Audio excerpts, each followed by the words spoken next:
Come to my pod. Come to my pod. Isn't it silly that we decided to do this? Come to my pod. Look right here. Look it. There's a spot.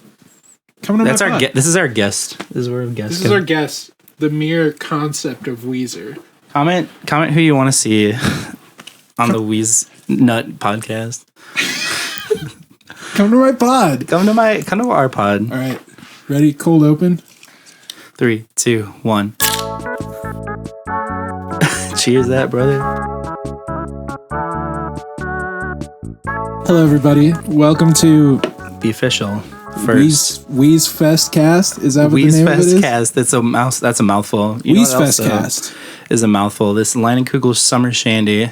Let's not get it. Okay. Why are we drinking Leinenkugel's Summer Shandy and Chocolate Dunkel at 12:46 p.m. on a Wednesday? That is true. That is actually the time right now on Wednesday. Right there is what it says. Why are we doing that? We'll tell you what. I think we're going to be listening to some Weezer today. Wouldn't you know it? That's okay. I could do that. I could do that. Which album are we listening to today? Today we're listening to the White Album. Mm-hmm. Colin, why are we starting with the White Album for our Weezer-themed podcast? Why aren't we starting with the Blue Album? Gotta throw him a curveball right off the bat. We can't. You never really know what's coming next. You never really know what's coming. I mean, I would say this is my favorite Weezer album.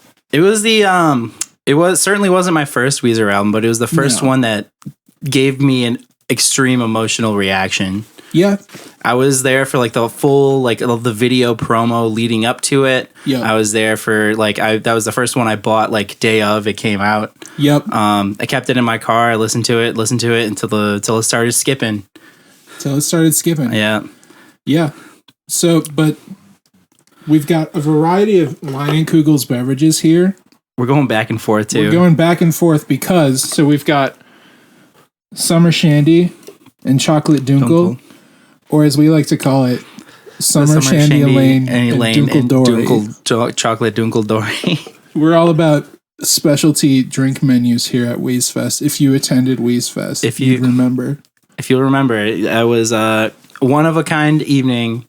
It was a lot of people there. A lot of people there. Had a good time. And now we're doing a podcast. Why? Why? Why not? Why not, I say.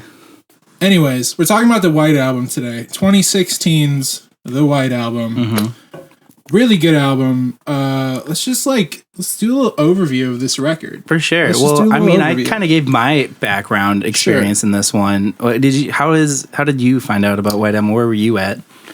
So I guess I would have considered myself a casual listener at that point. You know, I wasn't big hardcore Weezer fan, but I knew, most of the albums, most of the songs, and I feel like when LA Girls dropped that year, I feel like that was the one that really got me into Weezer, because that was kind of like, I'm a huge Beach Boys fan, and that was like Weezer doing a Beach Boys song like they haven't done since the 90s. Totally. So I think I was like, okay, whatever album this is, going to be part of, I want to hear it. And yeah, I bought it day one at Exclusive Company. R.I.P. There you go. Rest in peace. R.I.P. But yeah, it was Weezer's 10th studio album. It was kind of part of this like comeback era, I guess you would call it. Mm-hmm. Yeah. Because they had a string of albums in the 2000s that didn't necessarily perform super well. And then they had for no good reason. I'll be honest. There were some good hits. There were hits on there. 2014, they had Everything Will Be Alright in the End, and then put out a bunch of singles leading up to this one. And then April 1st it dropped. It was their first album with Crush Music, because they were on, I think, Republic Records, and they got dropped right after Everything Will Be Alright in the End, which is kind of crazy to me, because like, underrated first. I don't know what you want out of Weezer in the 2010s if it's not that. Dude, yeah, absolutely. They've always like had that signature like guitar tone too. Yep. So like all they did was lean into it. And it was, I mean, it kind of gave them a bit of new relevance, but anyways, they were dropped. They didn't have a label, and then they started just recording new music without a label until they got picked up by Crush Records and started working with producer Jake Sinclair. Okay. Who is a name that's going to come up throughout this series, I think. Jake Sinclair also produced OK Human. Yep. Also did the Seasons Spring EP. Also did If You're Wondering If I Want You To, I Want You To. That's a big one. Also has worked with Panic at the Disco and Fall Out Boy and like a bunch of other artists, but the dude's a powerhouse producer. Kind of a legend, dude. Kind of a legend. Also was in a Weezer tribute band. Good. This is news to me. Yeah. This is news to me. Which one? Was he in like the main one or? I think it was called Wanna Beezer. Wanna Beezer is a fantastic name for a Weezer tribute band. I was reading about kind of the making of this album. Yeah. Which is kind of a cool move to have like someone in a Weezer tribute band produce a Weezer album. And I think that's a factor to like why this album ended up being so good. Cause like, I think so. That's somebody who really understands what makes Weezer good and what makes those classic albums work. I see that a lot. It keeps coming up, I think, in the history of Weezer and Rivers Cuomo, where he'll find like he loves goofy shit and he loves memes. So like we got the guy from Diet Light posting to TikTok. It was for like almost 1,000 days in a row. That was just this week. Wisconsin band, Milwaukee band, Diet Light. Fantastic musicians, fantastic people, but just like kept it up for almost 3 years, and now he's gonna be on stage with Rivers. Apparently, all thanks to his TikTok of him playing the Buddy Holly riff over and over again. Exactly, but if you think of that, you think of the Pork and Beans video. I think that like I think the humor is a huge part of why I resonate with Weezer for sure. Yeah, they love to have a goofy time, but also like they recognize like kind of the talent and effort that would like go into something like a campaign like that. And to bring it back to this producer they worked with, what was his name? Jake Sinclair. Obviously huge on the Weez sauce and lost in the Weez sauce. And then just who better to bring on a project than somebody who's like that, cares that much about it. Yeah. And I think there's almost a layer of like all of Weezer's music and all of the media, the videos and stuff, it's kind of like they are in on the joke that is themselves, but at the same time, like they never downplay the music and they're never downplaying, like they're still putting, they're still making the music serious, but presenting it in a way that's like, Weezer is kind of a meme band at this point, and it always kind of has. Yeah, even if you think back to like the Buddy Holly music video. Oh my god, stuff, like, but it works because it's like, it's silly, but when you actually listen to it, like, it still kind of rules. Absolutely. I have a quote here from Jake Sinclair that was posted on a Weezer forum online. Weezopedia. It was posted like before I think the White Album came out, a couple months beforehand, and he said, "My job is as a Weezer fan to alter everyone's top 3 section of their album rankings." So my question to you, Colin, top 3 Weezer albums. Top 3 Weezer albums? Is the White Album in there? It's absolutely in there. As I said, it was the first album I listened to that like the first Weezer album that gave me like an emotional reaction to almost immediately to every song. I think to me, music ends up being about like how it elicits emotions within me. So it's got to be for me Red, White, Pinkerton. Okay. In that order. Okay. Interesting. You would think I go Red, White, and Blue, but I'm not. No. I'm anti-American apparently. Whoa. You heard it here. You heard it here second. Jeez. I think it's definitely in my top 3. Like, favorite Weezer album for sure. And if I'm thinking just like in the scope of like, obviously Blue and Pinkerton, I think the general population would agree are their 2 best albums. Yeah. I think the White Album is of an equal quality to those. For sure. I have no hesitation in saying that. Well, it's the Blue album with years of experience. For sure. You know, and he still has something to say, clearly. And that's kind of one of the big things is that it's like a throwback sound, but it's also not, because you've got the big guitars, you've got like the huge drum sound, you've got all the little like kind of sloppy guitar riffs going on in the background, but also there's a lot of like layered pianos and layered backing vocals and other things that aren't necessarily on the first two albums. You also have more songwriting from the band. You know, you have Brian Bell is writing a few of them. That is true. Yeah. Yeah. That's actually one of the points that that was brought up when I was reading about kind of the making of this album. Rivers used this, calls it like a spreadsheet method. That's right. If you listen to the podcast Song Explorer, have you listened to that episode? Yes, I've listened to that episode probably 3 times because it's actually really funny to me. It's a really cool episode. They go into the writing of Summer Lane and Drunk Dory, Summer Shandy and Dunkle Dory. They go into the writing of that, and kind of the process for writing this album was like a spreadsheet that had lyrics sorted by syllables and rhymes and stuff. And so like, instead of sitting down and writing a song, you know, just like writing the words out about a specific theme or something, Rivers took a melody that he had written. He plunked out on piano, and just put these random words to it and then kind of filled in the spaces. And it kind of ends up working. Like you would, totally. I don't think I would notice that it was just random pairings of lyrics. No, totally. And I remember he was talking about like how he would like come up with the what to put in these spreadsheets. He would go into he would be like he was at a party. He said he was at a pool party, I believe, where he heard that he overheard somebody else talking about this friend or the group of friends they had, that there's like called them Summer Lane and Drunk Dory, that there's almost like 2 personas within this person. And he just heard that, decided to write it down, and threw it in the spreadsheet.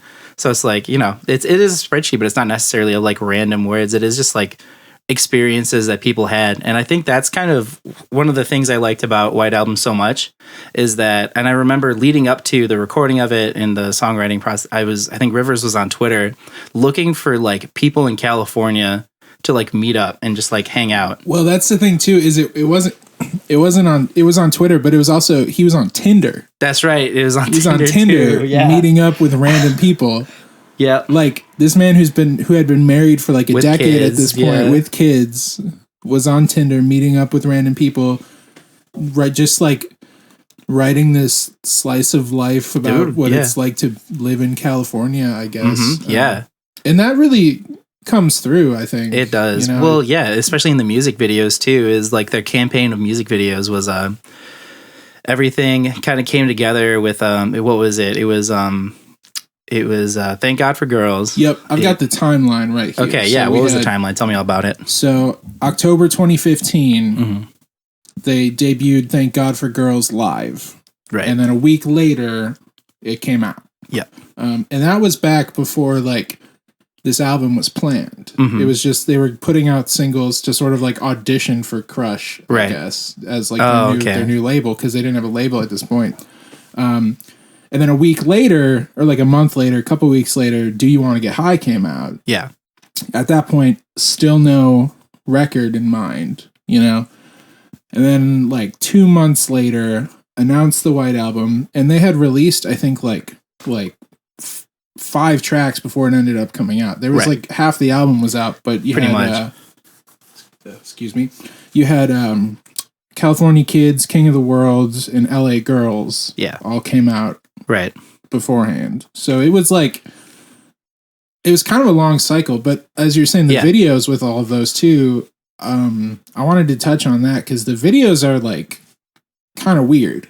Yeah, little strange. You've got like the Thank God for Girls video. The cannoli video? The cannoli video. Well, it was like 2 videos, right? Because they put out the first one, and then there was like a whole nother one with an actual plot. It was like a lyric video, but it didn't have the lyrics in it. Yeah. It was just a dude eating cannolis. Though. Shout out to that. How's he doing? What's he up to? Shout out to that guy. Shout out to Cannoli Man. Shout out to Cannoli Man. I hope he got paid in cannolis. I hope he got paid 100 cannolis. Here's the thing. Cannolis are pretty damn good. I don't know if I could eat that many cannolis. If I was getting paid by Weezer, I could eat 100 cannolis. I could eat 15 cannolis. I could eat somewhere in the vicinity of 15 to 35 cannolis, depending on the day. 35, okay. Depending on the day. Let us know in the comments how many cannolis you could eat, and you'll win a free ticket to Weezfest. If this video gets 10 billion likes, we'll eat 100 cannolis. If this video gets 30 likes, I will eat a cannoli on camera. I will eat one singular cannoli. This gets 50 likes, we'll both eat the same cannoli. Yeah. Yes. That's what we'll do. That's okay. But yeah, and then so like the lead up and like the whole aesthetic of the videos and like all of the promo stuff was like serious, but it wasn't. Totally. And it was like a little more mature than kind of the stuff they had been doing in the 2000s and like the early 2010s. And like, it wasn't as like, oh, we're back and we're being rock and roll. Like everything will be all right in the end was. Yeah. It was kind of just like, this is good Weezer music. We're adults. We're putting out good music. Like, yes. But also kind of absurd. I don't know. It's a weird thing. Well, that's but the thing, worked, yeah. You know, it worked. It felt genuine, you know? Like it felt super genuine. Like yeah, I mean, like, and even going back to the videos, I think what resonated with me super hard was that, yeah, all those other videos came out, and then it was California Kids was like the apex of that, the last one that came out. And it was just a reference to all those other stories that kind of came together. And like, I don't know if that was the original intention of it, but to me that said, like, you know, we're all part of the same story. Yeah, and it's all part of this, just like the people you meet, I guess, in Los Angeles. Yeah, and just leaving an impression. And part of me wonders if like those videos were based on people that, I mean, I guess the songs were. Yeah, so the videos must have been. Yeah. But yeah, it's a really cool, like, not, you know, nothing super heavy, like, topic wise, nothing super crazy. It's just like, these are the lives of people. Here's some good, you know, songs about them.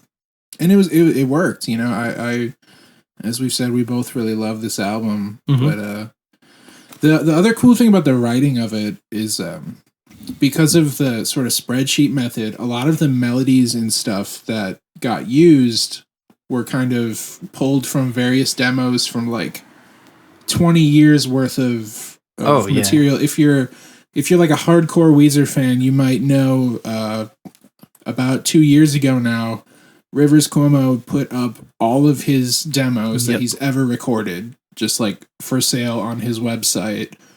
And the reason he did it is because he took a coding class and was like, I'm going to make a website and like have a thing where I can, it was like for an assignment. And he was like, I guess if people want to hear every single thing I've ever written going back to like 1989, you know, I'll put it for sale. But it's really cool because you can hear like for example, Summer Lane and Drunk Dory, that is something from like the Maladroit era, I think. Oh yeah.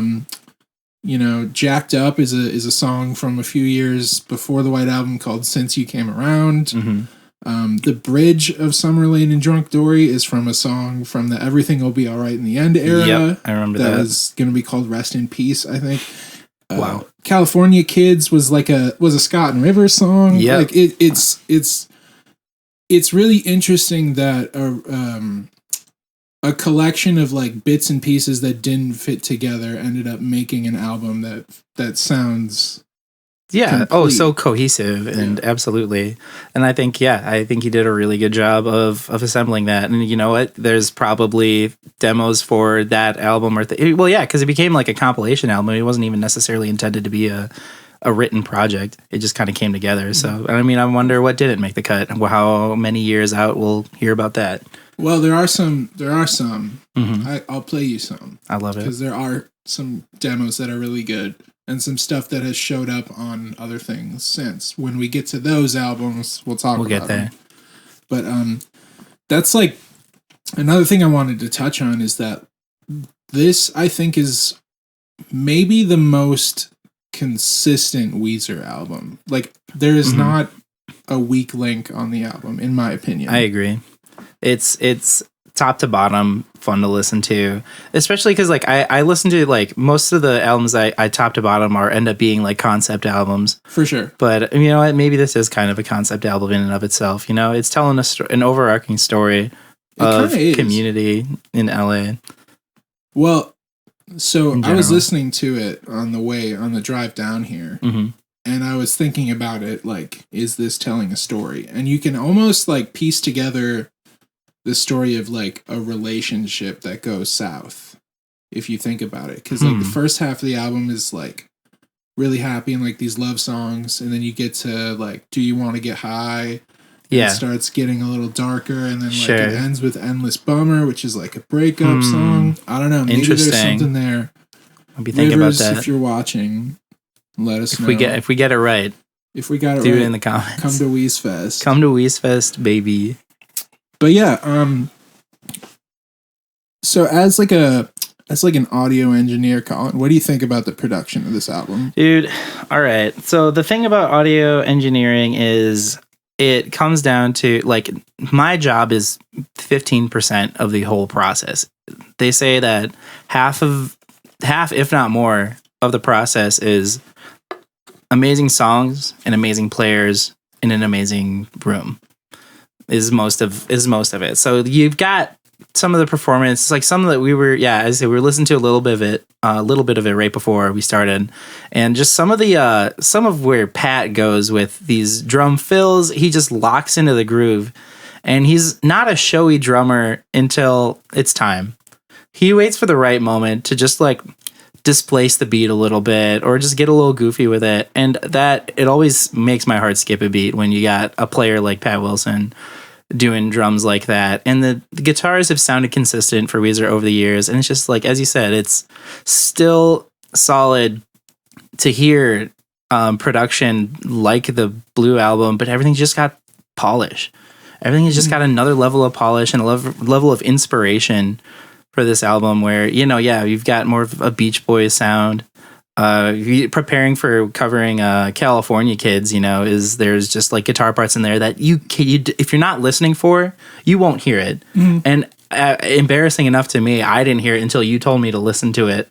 There's these like single guitar chord outlines that I like just had never heard, or like it's like almost a reference to El Scorcho. It kind of is. It really is. It's that same. And you wouldn't hear it if you weren't. Like, I only heard it because we were learning how to play the songs. Yeah, absolutely. You know? And then moving forward to what was another one? But just LA Girls is another one where I gained a higher appreciation for that song after learning like the guitar part that and the vocal parts that like Brian supplements with. Which, funny enough, I always love that we were learning like a bunch of Weezer covers at the same time as like Brian Bell was like putting out rehearsal footage of it. That is the funniest. Yeah, it was like what was the one song? Was LA Girls the song that like you could only find one video on? I could, and nobody is like covering it, and I couldn't find the tabs for it. I was listening. I was like, "There's something there," and it's really hard for me to pick out.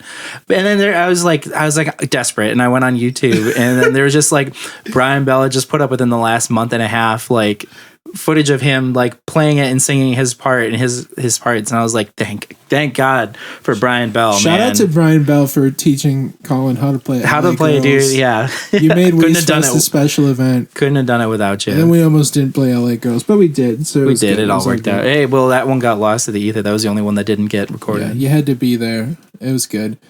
I can't get over how good the drums sound on this album. It's outstanding. Like, the amount of just like beef to the snare. What's up? Where did they record? Do we know? I know the rehearsal and stuff for Red Album, they just like rented out this huge theater, and they just like practiced for like 2 months or something like that. So a lot of it was like this huge space. But where did Whiteout, did they do that?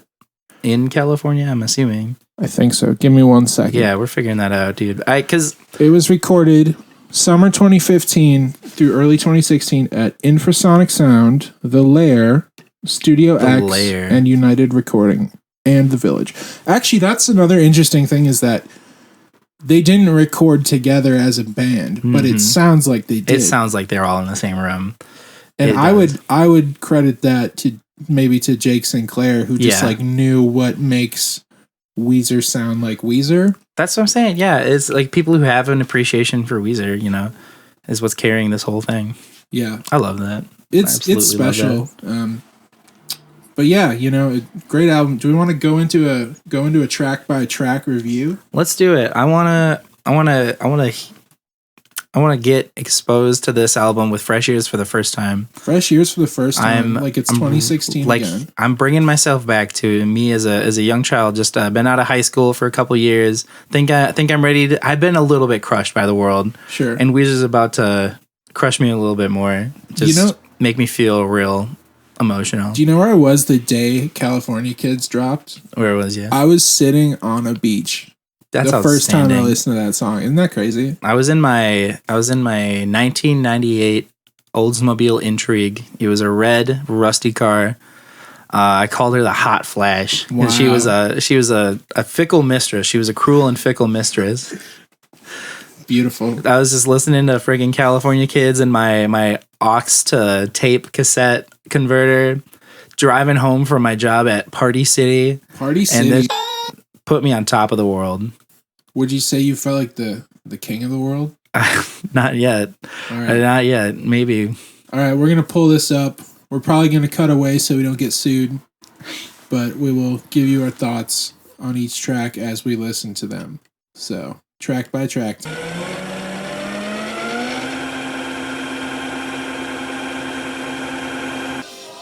That's got to be like a Say It Ain't So reference, too. Like, that's what I thought. There's just so much to listen to.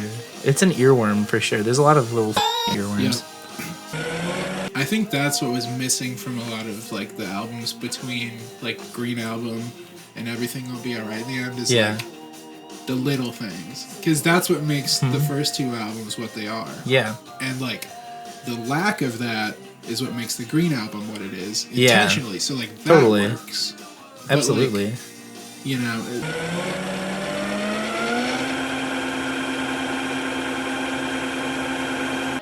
I wonder what. I know that it was like, but I wonder if there's like a deeper meaning to that, to Starlight. It's like the California Kids will show you the sunshine, but they'll also show you the starlight. And I've thought about dissecting that lyric, and I've never really gotten too far with it. Well, I think that's kind of the thesis statement of the album is like the California Kids are like all the people that this album's written about. Mm-hmm. And like some of them show you the sunshine, some of them show you the starlight. Like it's just like, it's like life, man. It truly is the city that never sleeps. Yeah. So California Kids, like, thoughts. What a beautiful way to start an album. As you said, it starts with beach noise. Yeah. And it just like sets the scene so well. And that little like, it's like the beginning. Oh, the guitar and it's such like a Brian Wilson thing. Yeah. Like the Glockenspiel. Glockenspiel, baby. Shout out to the real one, Thomas Killian, for bringing a Glockenspiel to Weezfest so we could do that. Thomas, if you're watching, we love you. We love you, dude. Come be a guest on come to our pod. Come to our pod, baby. Come be a guest on our podcast and talk about Weezer with us. Thomas Killian is the hardest working drummer in the game. Nobody works harder than Thomas two-time Killian. Everybody, Thomas Killian is the best drummer in the game. Here's the thing. We got, there's like a month, 2 months. I don't know how long we can still vote for the Whammies. Thomas Killian is up for best drummer in the Everybody watching this, go vote for Thomas. Everybody vote for Thomas.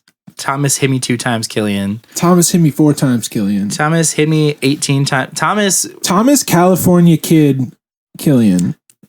Thomas killing it on the drums, Killian. Thomas of Weezfest fame, Killian. Yeah. What a beautiful soul. I always enjoy working with him. He'll show you the sunshine. Here's the thing about he's the only drummer I personally have ever known who is ever able to work with Carlos Champagne and the Balcony Brothers. Yeah. I've never. They called him. They did. They said we're not playing. Anyways.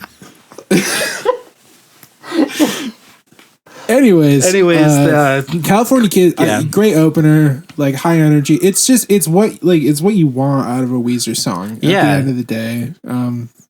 Out of all the tracks on this, nothing could have been first other than California Kids. Yeah, for real.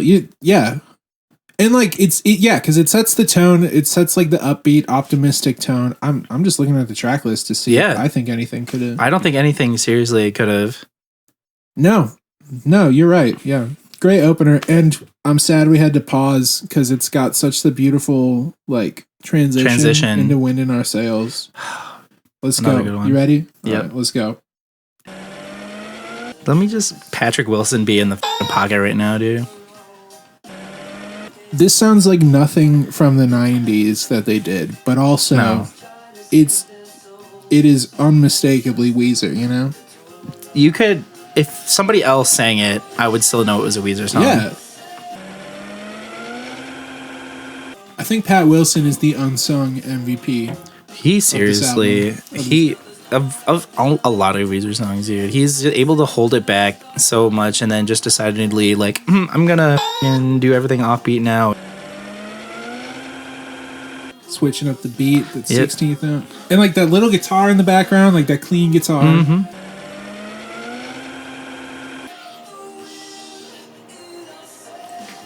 That's yes, that dude. Hook, that hook with like the little pitch bend. And all the vocal harmonies, like this is a straight up Beach Boys song. It is. Wake up the wind in our sail. Every song on this album could be a single. It's true. I'm actually surprised. This is overshadowed. This is such a good song, and I feel like it's overshadowed by almost every other song on it. Yeah, I was surprised that, like, thinking back to 2016. Like that could have been on the radio, you know, that it could have. And I get why they chose the other ones they did for the singles, but like that, I mean, there's a lot of like that era of pop in that song. You think like, I don't know, like 21 Pilots or something. I don't know. Totally. Yeah. Like, well, this is about the same time as, and then right before like AJR was getting popular. Yeah. AJR. So. That's what I was thinking of was. Yeah, it made sense. Yeah, they would collaborate for sure. Yeah, that song is, I think, maybe the most overlooked track on this album, dude. Yeah, and it's a bummer because you slap that on any of the Weezer albums that came out between like 2001 and 2010, and it would be the hottest. That's the best song on there. Almost, it would be. You know? Yeah, Weezer is like earworms, dude. They'll like it was a solid song if it was just the main guitar, the rhythm guitar, lead guitar, drums, vocals, and bass. If that's all it was, it would still be a good song. But there's so much extra going on there. These vocal harmonies, these like synthy kind of things, just feedback. There's just feedback. Yes, let's talk about the feedback. So I read a thing that, so Rivers has this like Discord server that I'm not like on it, but I see screenshots from it a lot. So apparently he keeps a folder of just feedback in like various keys, like various notes. It's always pitched perfectly. Yeah, like various pitches, various lengths, like various how distorted it is versus not. You know, like, and he has a folder that they just drag and drop, which is crazy. That's crazy to me. Which I think goes back to the Blue album because I remember reading that like that was a Rick Ocasek thing where like every instance of feedback on that album was intentional. No, that makes sense. I mean, dude. Yeah, feedback in that and Pinkerton era, all of it is perfect. Like it's makes too much sense in context, and it's like pitched well, and it's near impossible to replicate. Let me say. Oh my god! Yeah, it is so difficult. That was really funny. You guys with your little helixes and dude, we were running ampless rigs, and I was talking to the sound tech that day, and I was like, we're running in ears, and I was like, but I don't have any sort of cab or anything. I was like, can you just put a bunch of my guitar and my wedge in front of me just so I can feedback? That was the only monitor on stage was like that was right. Yeah. That was. But yeah, like the feedback, that's the story of this album to me is just like all the little things that are unmistakably Weezer that you hear. It's like it's like the equivalent of going and seeing like Spider-Man 5 when it comes out, and it's like, hey, that's the guy who worked at the hot dog stand in Spider-Man 2. Yep. Oh, he's back. That's cool. Where like it doesn't matter if you know that or not. It's not going to ruin the movie, but if you pick up on that, it's like, it adds a like whole another layer. That's a thing that they do a lot. That's cool that they have that in there. That is cool. Yeah. Now track 3 is, I think, where this album shifts gears quite a bit. It does take a little bit of a left turn. So let's get into some Thank God for Girls. Get your cannolis ready. Layer it in. 2 best snare hits. I'm gonna pause to say this hot take. Yeah. This is, from a songwriting standpoint, like I think this is the best thing Rivers Cuomo has ever written. Oh, wow. And I'll tell you why I think that. Okay. It's a big statement. It's 4 chords with this insane lyrical narrative that goes through. It's like this guy meets this girl at the pastry shop, and like it goes through him like blowing this woman up in his mind and like getting more and more delusional about it, to the point where like first verse he's like, oh, I'm gonna go on this adventure and she's gonna like be there when I get back. And then second verse it's like, oh, she's, I'm still thinking about her and all this crazy stuff. By the end he's like, oh, we're like Adam and Eve, like me and her, this girl that he doesn't even know. Just more and more obsessed throughout. And the arrangement is changing to reflect that. Yeah, the whole thing is changing in intensity. 4 chords, this crazy narrative, huge chorus that like explodes. I don't know. I'm throwing that hot take out there. Light me up if you want to, but just listen to the remainder of the song and tell me that it's not impressive. Tell me he's wrong. She's so energetic in those sweaty overalls. That's why I'm wearing overalls today. That's why I wear overalls. It makes me mad when like even though she isn't mine. I'm so glad I got a girl to think of, even though she isn't mine. Right. What a line. Yeah. I forgot about that It's line. enough to know that she's alive. Like, and he's like this. He's just building this up in his mind, making this up. I'm serious. I really think this is the best thing Rivers Cuomo has ever written. The lyrics are absolutely insane. From Tennessee to LA. That's a good line, just from Tennessee to LA. Yeah. We forget about New York, but who needs them? No. 4 chords, dude. Man. It's 4 chords and just throw There's not even a bridge in this. So this is the album with like where the bridge is like the highlight of every song. Cardamom and cloves. Microwaved it on the popcorn setting. That's how you end the song. Yes. Is with him going just like it becoming this like sparse thing, and then him saying "Thank God." What always upset me is the radio edit went into another chorus, and that upset me so much. I don't know, that song to me is just like the amount of tension it builds as like a whole. Yep. Also within the verses leading up to that huge chorus, like I don't know if that's a Rivers Cuomo thing. I don't know if that's a Jake Sinclair thing. Whoever like put in that work on the arrangement of this track, it's so good. It's so good. Like, I don't know. And it's also like, that sounds nothing like Blue Album, nothing like Pinkerton, but like the energy from that song, the emotion from that song is 100% a Pinkerton song. Yeah, absolutely. It deserved to get the radio play it did. Yeah. As much as I'm upset about the damn, these linings are hitting very nicely. Hey, okay, I can't give enough of a shout out to this chocolate dunkel. Oh, that's lager. The Summerlane and chocolate dunkel dory. Dude, the lager with cacao nibs and natural chocolate flavors. Fantastic beer. We're not sponsored by Line and Kugels, but if they want to send us a 6-pack, we'll get you free tickets to Weezfest. We'll get you into Weezfest too, baby. We'll do one at your tap room. We'll do a Weezfest there. I would love to. I would absolutely love to. We'll play the White Album back to back. Yeah, no, back to front to back, love it. But yeah, it hearing that one on the radio brought a lot of joy to my heart because, like, I don't know, it is at a surface level just a really catchy song, but as you dig deeper, as you were saying before, there's a lot to unpack with those lyrics. Yeah, I love that song, and the other thing too is like the drum sound on that one specifically, when I was talking about how much I love the drum sound, like there's points where the snare is like almost clipping the mic. Like, it's gained up. It's so crunchy and it's so good. Like I don't think Pat Wilson has ever sounded better on a track than that. I at least in like the modern Weezer era. We were saying, those 2 snare hits, right? Iconic. That's all it takes to make a song. Like, I don't know. Maybe I'm just obsessed with Weezer, but like 2 snare hits is all it takes to make a song for me. You know, that's all you need. 2 well-timed snare hits. Yep. All right. On to, oh man, this might be my favorite one on the album. All right, so we forgot to do this at the beginning of the thing. I was saying we gotta, on the count of 3, list our favorite. Okay. But I feel now we got it. Like we're gonna, I was gonna say, cut it off. 1, 2, 3. Girl, we got a good thing. This is it. This is the your track. favorite one? Yeah, dude.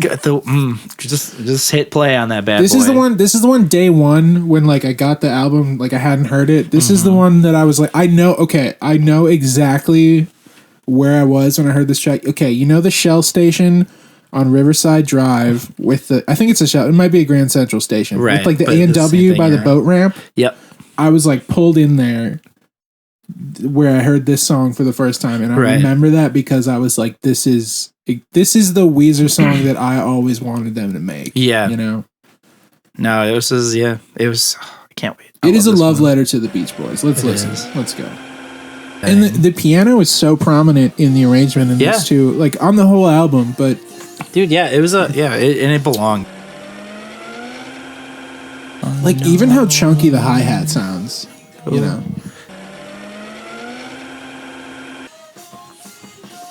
Come on, Pat. Come on, Pat. Come on. You're just like and they never address it ever again. Is that the most Weezer has sounded like Pinkerton since Pinkerton? That moment, throw it in there, dude. It's that. How bridge, dare like, they? How dare they throw a section like that in this song? In this song, they're like, and then never touch on that or ever address it. It just happens. And they're like, no, everything's fine. You got it. You got. Girl, what we got you a need. good thing. Shout out to John and Amelie. They're in Stockholm. I hope that's you're having true. A nice day. That is actually true. Oh, come on. Oh, I forgot about the guitar. Come on, dude. That's like the only 2 words that I have for this are come on. Come on. There's so much going on. There's moments where Pat shines through. There's so many with Rivers like hitting like pretty much like the top of his range. Oh yeah. Guitar parts getting in there, bass holding it down. That song gave me a full-on near anxiety attack from the first time. I was just vibing, like I was like, oh, we good thing. I was driving because I came out. I was driving in my friggin' the hot flash. The hot flash. Shout out, that car died hard.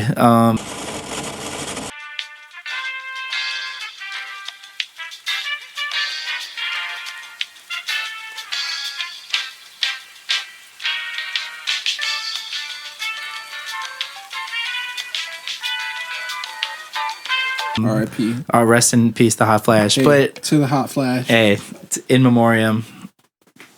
But I was driving, listening to that song, and everything up until this point has been like pretty tame. I would say, like, it's pretty on point for Weezer. It's like what you expected if for Weezer in 2016. Absolutely, you're like California kids. You're like feeling like everything is emotional, but it's like everything will be all right. And then you get to "Girl, We Got a Good Thing," and it's just like marching onward, oblivious to all the hate around us. Yep. Just so many good, like happy. And then, you scare me like an open window. Let's chalk it up to Stockholm Syndrome. It's like halftime smashing drums.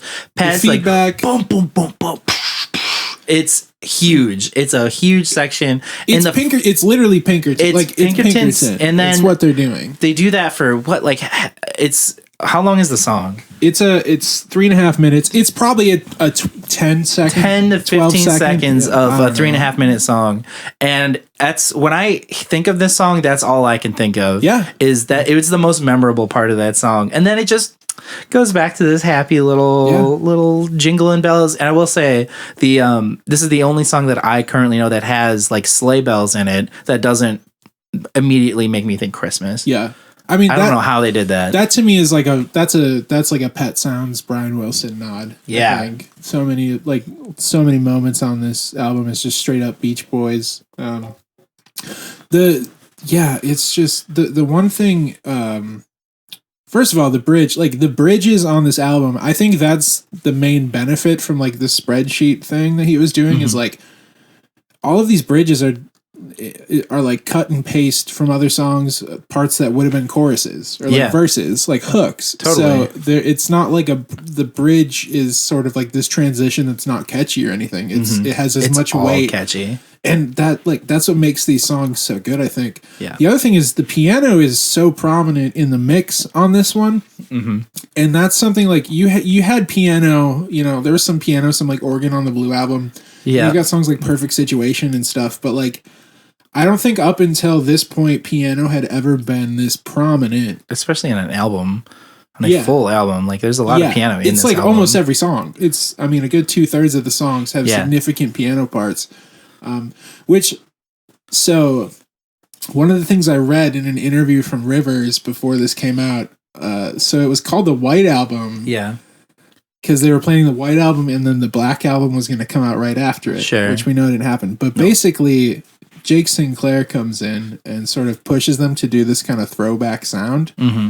Rivers didn't want to do that. Oh, he didn't. Interesting. He wanted to do like a poppier, more pianos, more synths. Okay. Like closer to kind of what Pacific Daydream and the Black Album were. Okay. So he was kind of like, all right, we'll do the White Album, but then I get to do the Black Album. I get to do what I want. Fair enough. And I'm not going to... It does seem like he worked his little piano things into there. He worked his little pop magic. Yeah. I mean, I think it's a good blend. It's a fresh take on totally. the classic sound. Like, it's still a throwback, but not to the point where it's like tasteless. But totally. I mean, yeah, it seems like Rivers' heart is in heavier music as it has been almost his entire life. Yeah. But yeah, I just think it's interesting. But yeah, that song rules. So good. And it's top of the list for me. S tier. Yeah, S tier. S tier song. Now, the real one of this one's also good though. This is the first. I think this is the first. I heard this one live. I remember. I think it was right before the album came out. But hearing this one live was huge. Yeah, it sounded so good. All right, have you seen like the cover art for the single of this? I don't think so. All right, I'm gonna press play and I'll pull it up. This is Do You Want to Get High? Cue the feedback. Cue it. Oh, nice. I love that. I love that style of art. They call it like, it's that, and then it's like a blend of that, and like then there's like retro futurism or something like that. Like, I love it. Who's the artist? The Brian Bell, okay, anytime on a Weezer song, like there's backing vocals and you can clearly hear like Brian Bell's voice. I love his voice for backing vocals. Absolutely. They have a great blend. You can get a Weezer Chia Pet. The Weezer Pet? You get a Weezer Chia Pet. Is that all their merch? That's all you need. A White Album CD and a Weezer Chia Pet. Okay, this, I said something earlier, was the closest they've sounded to Pinkerton. Well, yeah. This solo is straight up Pink Triangle. Straight up like, Pink Triangle solo, yeah. And the falsetto vocals in the background, like, come on. Dude, if you close your eyes and listen to this solo, you couldn't tell if it was White or Pinkerton. Oh! It's just fucking... Have you ever listened to... That's just fucking Get You, or whatever it is. Yeah, the what Brian Bell is singing at the end here. No, what is he? It's like sleeping with Mother Teresa. Beautiful is euthanasia.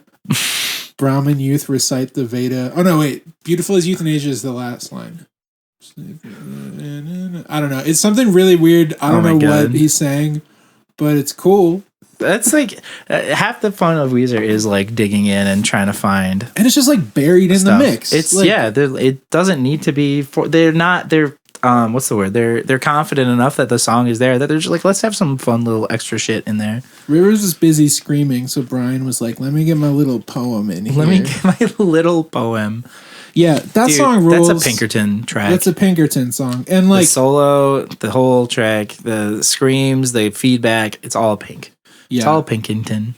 Any other band, it'd be like, okay, like this is kind of fan servicey, maybe. Sure. But it's like all those years, all of the back and forth, like, do people like Pinkerton? Do people hate Pinkerton? Like, I think they earned.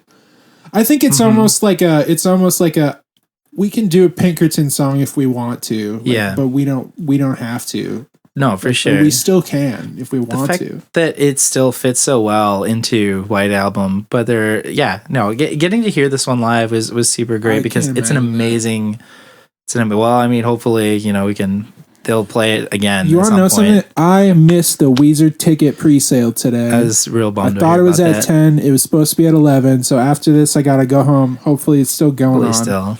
I'm bummed. Dude, yeah. Modest Mouse, Weezer.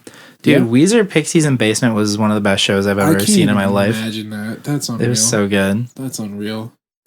Anyways, yeah, that's a good song. So good. I also like that the flow of this album is like the first two songs, super upbeat. Then Thank God for Girls is kind of this like weird, still very high energy. Brings it down overall a bit. Message. Brings it down a bit with that like cool Beach Boys vibe with the crazy chorus. And now this one is just like straight up Pinkerton. We're 5 tracks in. We've had like all these different sounds. How am I getting whiplash while everything is still cohesive? It just works. Like, it's so good. It flows so well. And the tracks flow into one another. No, absolutely. That's the other thing that's kind of underrated about this album is that everything does flow into each other. Yeah, it really does. It really does. All right, on to number 6. Oh, so good. Another good one. Another good one. Great music video. Fantastic. If I had to pick, I don't even want to say it. Like, if I had to pick a least favorite song, this would be it. But this is still a really good song. Sure. Like, yeah, it's hard. It's hard. I don't know if I can make that call. Like, I say that, and now I'm going to listen to it and be like, no, this rules. This song is so great. Yeah. All right, here we go. King of the World. This doesn't sound like the track that a band who's been doing this for, 25 years at this point would write. No. Like, this sounds like some teenagers. But then the lyrics...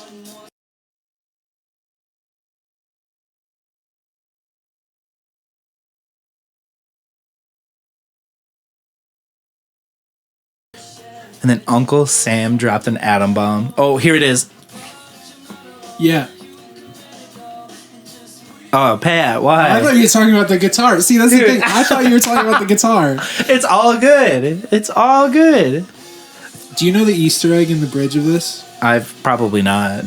I'm going to blow your mind. All right, I'm waiting for it. Everybody, I'm going to blow Colin's mind in like 30 seconds. He is about to. Okay, get ready for this. This is the Only in Dreams bass line. Nah, that's Only in Dreams. It is. Oh, wow. And that's the Only in Dreams this drums, is only too. The bridge of King of the World is only in Dreams.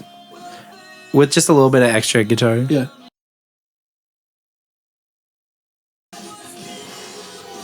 A little firework in the background. Yeah, yep, I heard that. That's the first time I feel like I've heard that. I heard that today for the first time. Oh, it's nuts. Classic sign of Weezer is when the lyrics and the O's and everything takes like a counterpointy kind of thing. Like it's a call and response. First off, they've been doing that.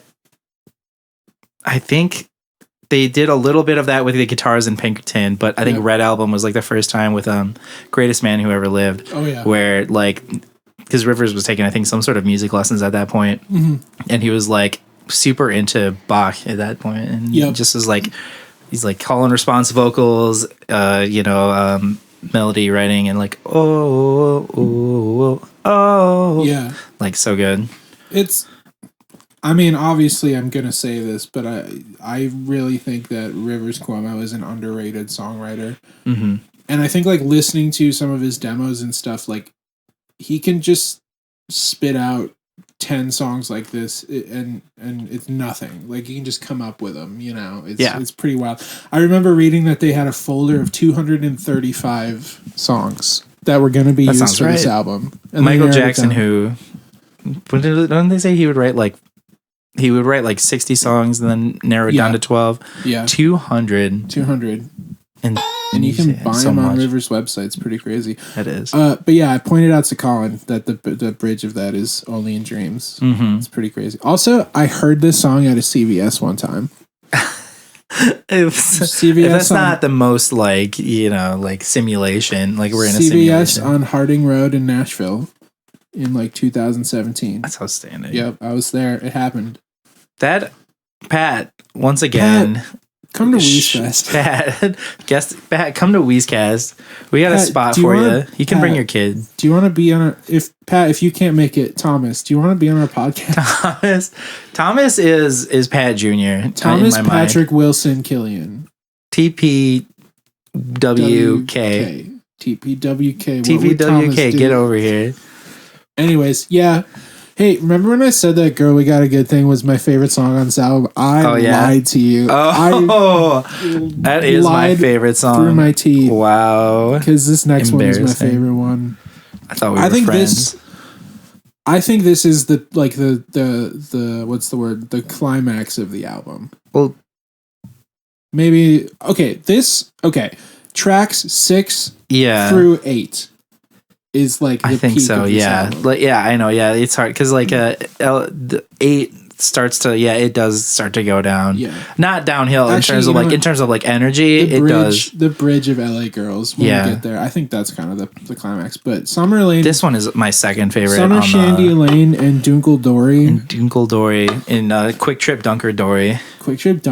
Shout out to Quick Trip. Come to Weezfest. All of it. All of you. Mr. Quick and Trip. We got a space for you. Sir Quick Trip. Yeah. King of the World Rules. It's just a good Weezer song. It's just It's good. I'm excited for this one. Okay, let's go. Dude, also, it is a minor third up, right? For the choruses. Oh my god, it is. It is. They had to do what? Someone's got to explain that to me. Why does he do that? I watched the video on all a bunch of minor thirds up in music and why it works, and then there was not one Weezer reference in the whole thing, and I was real pissed off about that.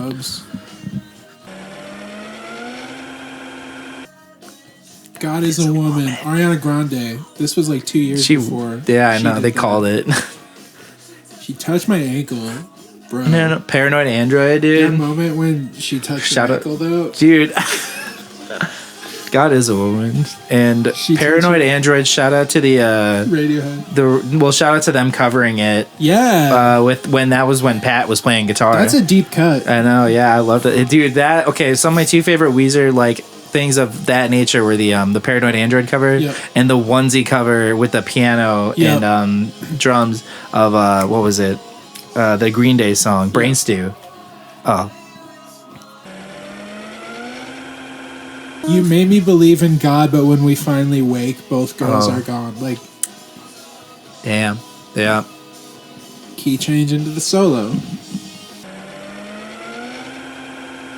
That's just another Pinkerton era masterclass and doing these keychains to lead everything back into the main, the chorus.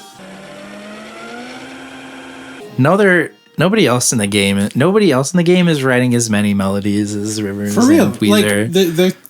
The way he writes solos. I counted no less than 6 melodies. Yeah, and I mean, people can read online about his songwriting and stuff, but it's he just kind of holds himself up in a room and writes stuff on a piano and records it and just keeps it in a database, and I don't know, man. It's for the right time to strike. That song though is I don't know what more you would want out of a Weezer song than that. It covers everything. It covers everything. It's catchy as hell. It's got a double bridge into a guitar solo. You do a double guitar solo. That has modulation, and then it cap it off with an amazing chorus. Yep.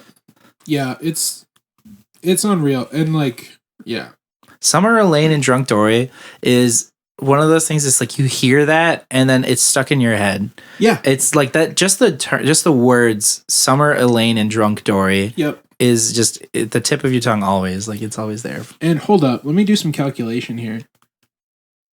That song has the least amount of streams on this whole album. That's embarrassing for everyone. That's embarrassing. That's embarrassing for everybody else because they're not. If you do anything today, go listen to Summer Lane and Drunk Dory, because Endless Bummer beat it out by like 8,000 streams. That's interesting. Okay. That's my take on this album. I think that Endless Bummer is a good way to cap off the album, but it to me is the one I think that I listen to the least out of this album. Interesting. Yeah. Well, we'll get to Endless Bummer. We'll get there. You know, that song was written by Brian Bell, and you know what else was written by Brian Bell? Is this next song, which is... So, I think this might be one of my favorite songs of all time. It absolutely... Especially after... I've gained a new appreciation for this after, like, delving into the behind the scenes and like the songwriting of LA Girls, but in particular, like, the different parts that go into it and the harmonies and the guitar parts. Yeah. Just, like, the guitar parts are, like, stuck in my head constantly. Mm-hmm. Yeah, LA Girls. This was the one when it dropped, like, had the most significant impact on me. I think I went from being like someone who was kind of into Weezer to being like, I think this is my favorite band. A full Weezhead. A full Weezhead. Full Weezhead. Yeah, shout out to the Weezheads out there. Shout out to the Weezheads out there. Yeah, we're a persecuted bunch, but we have fun. Anyways, LA Girls. This is the peak of the album for me. Dude, LA Girls are unforgettable. Daisy Duke's bikinis on top. Well, there you go. True story. Rivers Cuomo was working at like a restaurant and mixed ammonia and bleach, and they had to evacuate, and that's why he wrote that lyric. They really? Oh my god! Last night. Be honest with me. Did you have to Google what Geyer and Gimbal in the Wave? Yeah, I had no clue what that word I still don't know what it means. I looked it up and I didn't remember it. These are the lyrics of a man that got ghosted on Tinder by someone half his age. And that Say It Ain't like, So reference with like the bending. Yep. Geyer and Gimbal in the Wave is a line from a poem by Lewis Carroll. Well, there you have it. Man, this bridge. Does anybody love anybody as much as I love you, dude? Rivers Cuomo tweeted that in 2010. The chords are weird in this too. I remember the progression's kind of weird. It is, yeah. It's unexpected. Oh my god, one of the best guitar solos. Yep. Ever. Yep, the double guitar solo. Dude, yeah, they both get a. Yeah. I think Brian's was one take. Shout out to Lewis Carroll. Shout out to Lewis Carroll. Come to Weezfest. We'll figure it out. We'll figure it out. Ending on the minor chord. Just fully defeated. Fully defeated. One of the best, one of my favorite choruses of all time. One of my favorite double guitar solos of all time. Yep. Constantly is stuck in my head. And just like the, there is like the backing vocals. Brian Bell's backing vocals and guitar part are pretty much like locked. They're like kind of like the same thing in the verses, where it's like you treat me like I have the plague. He's like following his own guitar part. Very well done, super well done.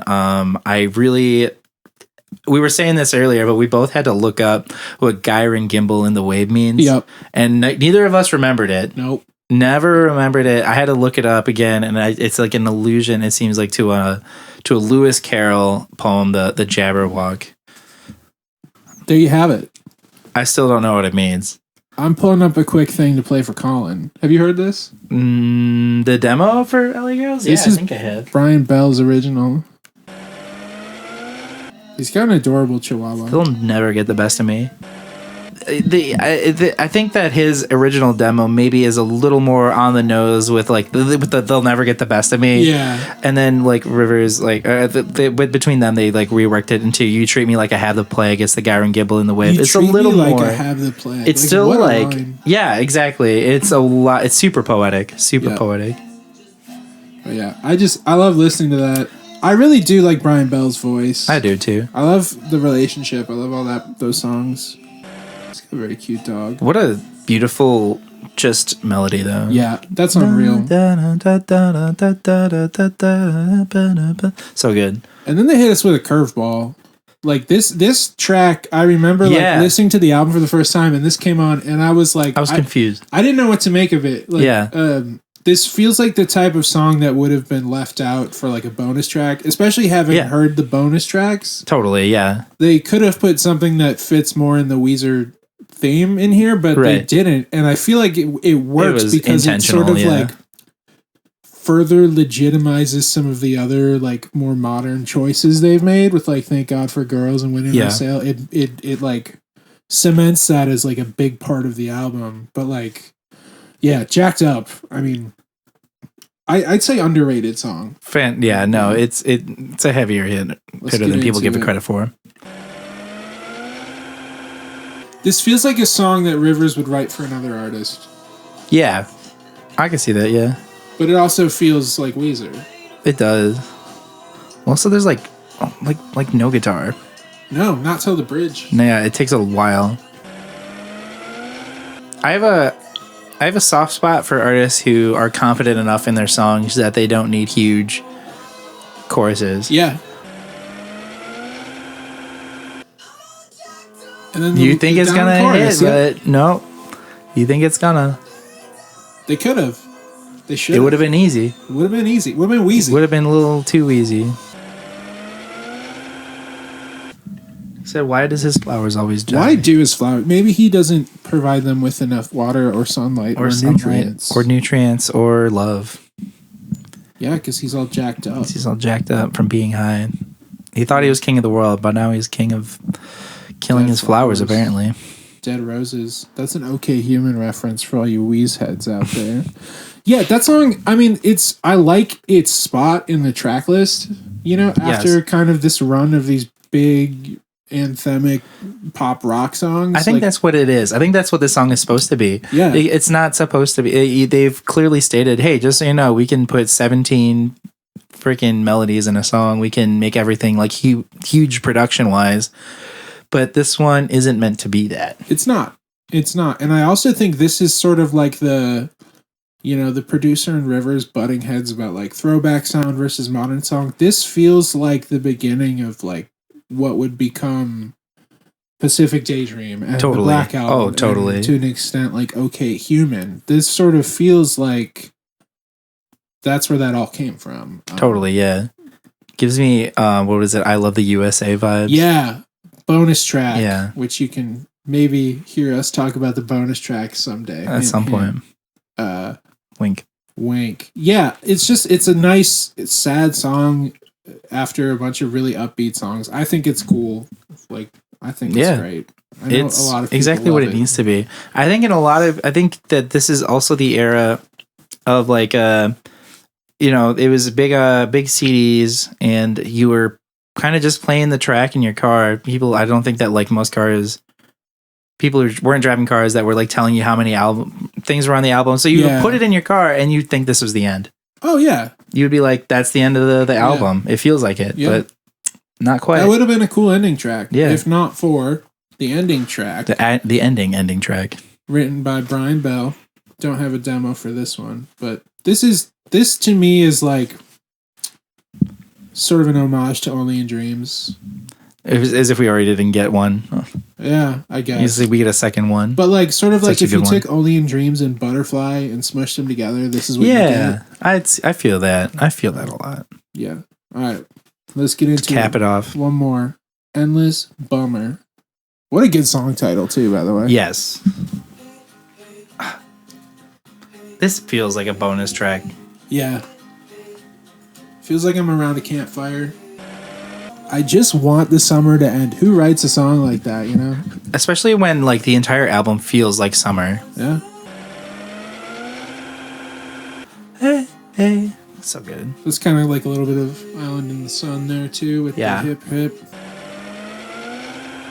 I think this one sadly gets overlooked a bit too. Just from well, as I said, everything else is anthemic and you get like it's everything else. I think that this is an album that feels like hit after hit after hit after hit after hit, and you just get to the end, and it's like if you put more hits on it, it would just feel like too much. Right. Which is why, like, as good as the bonus tracks are, I think I get, I understand why they would leave some of those off. Yes. I can't even dance in the dark because my headphones are still on the seat of her car. Like, what a line. What is it? It's not a Weezer song without some sort of build up or huge guitar solo. Another double guitar, kind of dual guitar solo thing happening. Yep.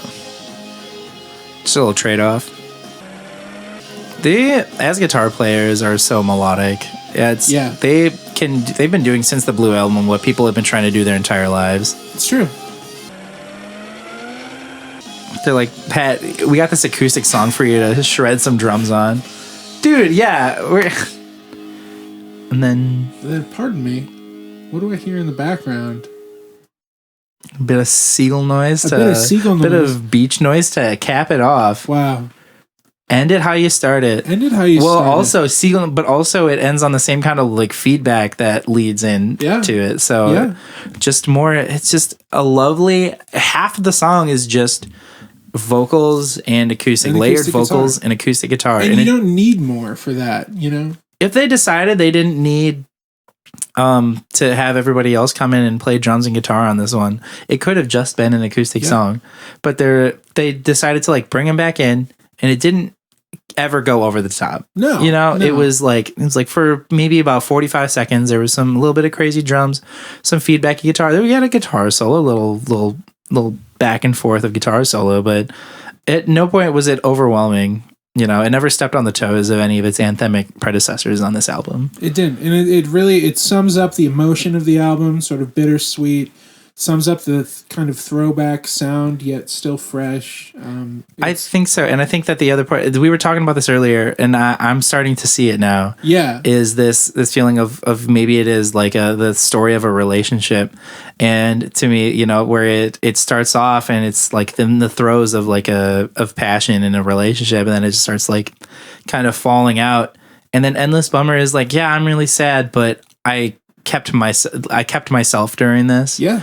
Where it's like, yeah, it is like a really sad song, but there's a lot of classic Weezer isms within it. And then like with sort of returning to the sound effects from California Kids, it's almost like, okay, well, now begins the next one, or now it goes back to that, which is interesting because they do a similar thing on Seasons. Yeah. When we get to that. But I mean, final thoughts on the White Album. It's going to be all right if you're on a sinking ship.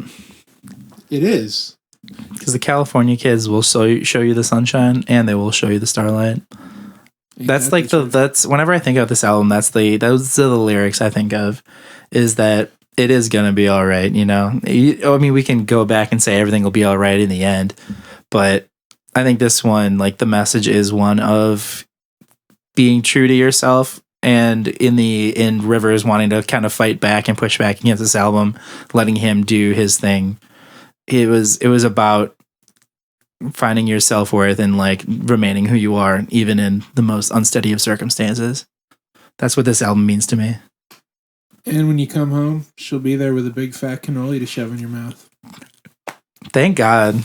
No, I mean, to me, this is what I would consider a perfect album. Like musically, lyrically, and just like thematically, like as a whole, it works on its own, but it also works. All of the individual songs are fantastic. I really think this is a 10 out of 10 album. It is. I would say that. In the Weezer catalog, this one is, as I said, it is my second favorite album, and it is probably my favorite Weezer album for personal reasons. Like if I had to be objective about it is. The Red holds a special place in my heart just because of timing and everything, but this one is so close of a second. Yep. And I think if someone is a Weezer fan who's maybe only heard the Blue Album or only heard Blue Album and Pinkerton, like I don't think there would be any hesitation about showing them this album. Absolutely not. I truly believe this is of the same quality as the first two albums. Totally. Which is like even more crazy that it came out in 2016. Oh my God, yeah. This album is coming up on 10 years old pretty soon. 7 years old in a month. Yep, that's right. I don't want to think about that.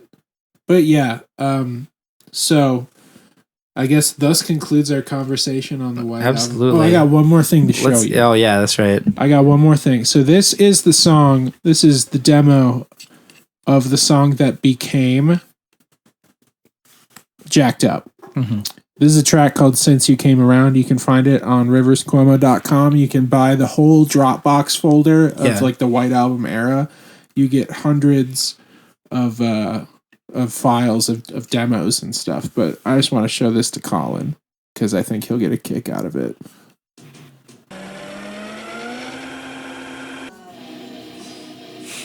Just filthy guitars.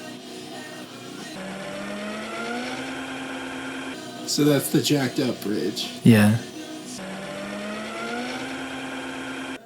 What do you think? I can see why this one, like it's a song that I like and it's a song I would listen to. Yeah. But it doesn't feel like a Weezer song. Really? It feels like a bridge to a Weezer song. Okay. I see where they took inspiration from this. This feels like when I hear that, it makes sense to me when they would like tour with Pixies and Basement. For sure. And it's just like it's just super like I feel like that's why maybe a lot of Weezer demos end up being is Rivers being hyper emotional, and that was like just like a depressing instrumentation. Yeah. You know, that was the same guitar noise as when they took the Chipmunks cover album and slowed it down to like a quarter speed. Okay, the Sludge if anyone album. who's watching this has never listened to that, it's so good. So good. Oh my god. It's just like Alvin and the Chipmunks did like a bunch of covers of like songs that were like popular at that time. Well, because like and sped it down. Well, no, they didn't. So they had to speed down the instrumental so they could record the vocals at like the normal octave to speed it up, so the vocals would be high pitched and the instrumental would be normal. Yep. I get what you're saying though. Yeah, it's like very, very grimy guitar. Oh yeah. But yeah, I just think it's so cool that like it is.